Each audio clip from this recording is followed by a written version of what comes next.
মুছে যাবে শহর কলকাতার ঐতিহ্য? ট্রামে কি সত্যি দুর্ঘটনা হয়? ট্রাম কি যানজট তৈরি করে? সময়ের সঙ্গে সঙ্গে সবকিছু যেন আধুনিক হয়েছে, তেমনি আধুনিক হচ্ছে যানবাহনও। তাই ট্রাম শহর কলকাতাবাসীর কাছে নস্টালজিয়া হলেও অন্যান্য যানবাহনের কাছে অনেকটাই পুরনো হয়েছে ট্রাম। নতুন যানবাহনের সঙ্গে প্রতিযোগিতায় পেরে উঠছে না ট্রাম। মত পরিবহন মন্ত্রী স্নেহাশিস চক্রবর্তীর। এখন যে জনসংখ্যা বেড়েছে, যে পরিমাণ ভেহিকেলের সংখ্যা বেড়েছে, সেটা কিন্তু রাস্তা চওড়া হয়নি। ফলে এই জনবহুল রাস্তার মধ্যে ট্রাম, ধীরগতিসম্পন্ন ট্রাম যানজট তৈরি করে। এই কারণে ট্রামগুলোকে তুলে দেওয়া উচিত। পরিবহন মন্ত্রী তো বলছেন শহরের গতি স্লথ করে দিচ্ছে ট্রাম। সত্যি কি তাই? কলকাতায় দেশের একমাত্র শহর যেখানে ট্রাম চলছে এখনো। কলকাতার আয়তনে কত শতাংশ রাস্তা? কলকাতার পুরো এলাকার আয়তন 206.08 বর্গ কিলোমিটার। কলকাতার পুরো এলাকার রাস্তার দৈর্ঘ্য 1850 কিলোমিটার। শহরের মাত্র 6% জায়গায় রয়েছে রাস্তা, যেখানে দিল্লিতে মোট জায়গার 23%ই রাস্তা, মুম্বাইয়ে মোট জায়গার 17% রাস্তা। পরিসংখ্যানেই পরিষ্কার, সময়ের সঙ্গে পাল্লা দিয়ে কলকাতার রাস্তা বৃদ্ধি না হওয়ায় কমেছে গতি সময় বাঁচাতে। তাই শহরের অধিকাংশ মানুষ এড়িয়ে যান ট্রাম। এবার মানুষ যত দিন যাচ্ছে আধুনিকতার সাথে সাথে অনেক বেশি মেকানিক্যাল হয়ে যাচ্ছে, তো সবার কাছে আবেগ একরকম নাও হতে পারে। পরিস্থিতির সাথে সাথে এই পরিবর্তন আমাদের মানতে হবে। তবে আমরা মিস করব, মানে ঐতিহ্য কোথাও একটা মিসিং থাকবেই। এক নজরে দেখে নেব শহরে এলাকার 6% রাস্তার মধ্যে মানুষ কিভাবে যাতায়াত করেন।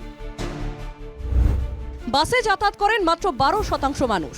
ছোট গাড়িতে যাতায়াত করেন 31% মানুষ। ট্যাক্সিতে যাতায়াত করেন 20% মানুষ এবং অটোতে যাতায়াত করেন 13% মানুষ। মোটর বাইকে যাতায়াত করেন প্রায় 15% মানুষ এবং ট্রাম সহ অন্যান্য যানবাহনে যাতায়াত করেন মাত্র 9% মানুষ। ট্রাম এবং ট্রাম লাইনের জন্য শহরে বাড়ছে যানজট, এমনটাই মত পরিবহন মন্ত্রীর। যে সমস্ত লাইনগুলোতে ট্রাম চলে না, সেখানে লাইনগুলোকে তোলা খুব জরুরি, কারণ এটা বর্ষাকালে ছোট ছোট গাড়িগুলো, স্কুটি, বাইক এগুলো স্কিড করে, অ্যাক্সিডেন্ট তৈরি করে। ফলে এগুলো তুলে দেওয়া খুব জরুরি। কিন্তু যদিও ট্রাম বিশেষজ্ঞরা বলছেন ট্রামের জন্য কোনোভাবেই যানজট সৃষ্টি হয় না। পুরো ব্যাপারটাই দুর্নীতি থেকে শুরু, এবং ডিপোর জমি বিক্রি করার যেটা ব্লু প্রিন্ট, সেটা সেই বামফ্রন্টের আমলেই তৈরি হয়। সুতরাং বুঝতেই পারছেন এর পেছনে science, arts, commerce, history, heritage কোনো কিচ্ছু নেই। পুরো জিনিসটাই শুরু হয়েছে দুর্নীতি থেকে। যদিও পরিবহন মন্ত্রী বলেন সেটা কখনোই সম্ভব নয়। মেলবোর্ন বা অন্যান্য দেশে যে শহরগুলিতে ট্রাম কম চলে, সেগুলির জনসংখ্যা কম কলকাতা শহরের থেকে। আমি সর্বত্র রাখতে কি পারি? যুগের সঙ্গে তাল তো মেলাতেই হবে। আজকে ই ভেহিকেল ট্রাম, এটা সত্যি, কিন্তু আজকে ই ভেহিকেল দ্রুতগতি সম্পন্ন মেট্রো কলকাতায় চলে এসেছে, এবং মেট্রো যেভাবে জালের মতো বিছচ্ছে কলকাতায়, তাহলে আজকে ধীরগতি সম্পন্ন ই ভেহিকেল ট্রামকে আমি রাখবো কেন? পরিবহন মন্ত্রীর কথা অনুযায়ী দেখে নেব বিশ্বের যেসব শহরে এখনো ট্রাম চলে তার কয়েকটি জনসংখ্যা। অস্ট্রেলিয়ার মেলবোর্নে চলে ট্রাম। মেলবোর্নের জনসংখ্যা প্রায় 53 লক্ষ। পর্তুগালে লিসবনে চলে ট্রাম। লিসবনের জনসংখ্যা প্রায় 5.5 লক্ষ। তুরস্কের ইস্তানবুলে চলে ট্রাম। ইস্তানবুলের জনসংখ্যা প্রায় 1.57 লক্ষ। নেদারল্যান্ডসের আমস্টারডামে চলে ট্রাম। আমস্টারডামের জনসংখ্যা প্রায় 16 লক্ষ। সেখানে কলকাতার জনসংখ্যা প্রায় 1.60 লক্ষ। ট্রাম একই সঙ্গে শহরের ঐতিহ্য, অন্যদিকে পরিবেশ বান্ধব। আধুনিক সময় দরকার আধুনিক ট্রাম। বন্ধ নয়, ট্রামের আমূল সংস্কার করা উচিত বলে মনে করেন সিটি প্ল্যানার। ট্রাম থাকবে না সেটা তো একটা বিতর্ক যখন হচ্ছে, তার একটা প্ল্যানিং স্তরে নিয়ে গিয়ে এটার বিতর্ক করা উচিত।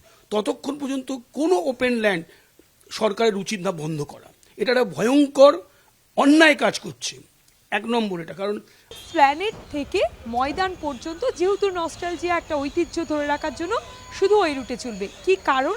বলা হচ্ছে যে যেহেতু দুর্ঘটনা হয়, যানজট হয়, সেই জন্যই বন্ধ করে দেওয়া হবে। সত্যিই কি দুর্ঘটনা হয়? যে ব্যুরোক্র্যাটরা ট্রামটা নিয়ে ভাবছে, তো প্ল্যানাররা আর প্ল্যানিং করে না। কারণ কেএমডিএতে যেখানে 100-র উপরে প্ল্যানার ছিল, 8 জনে থেমেছে।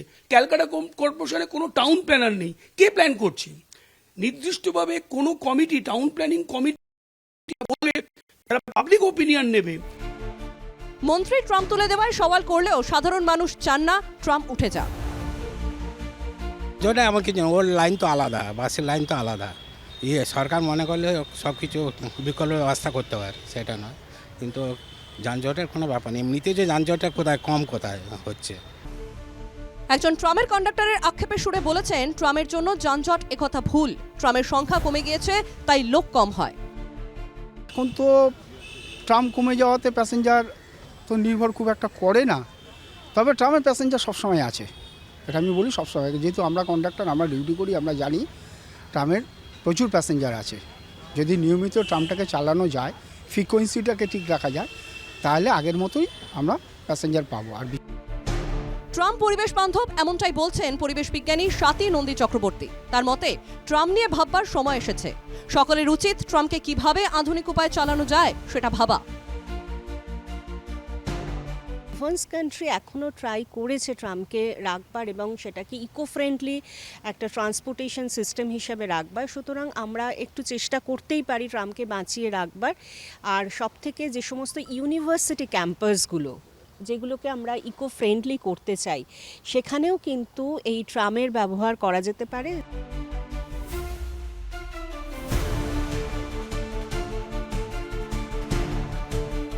সরকারের যেটা বক্তব্য যে ট্রাম লাইনগুলো তোলা হচ্ছে না কেন, যেহেতু জনস্বার্থ মামলা রয়েছে আদালতে, সেই জন্যই সেগুলো তোলা হচ্ছে না, এমনটাই জানাচ্ছেন রাজ্য সরকারের পরিবহন মন্ত্রী। ক্যামেরায় সৌমেনের সঙ্গে বিউ সরকারের রিপোর্ট, NKTV বাংলা।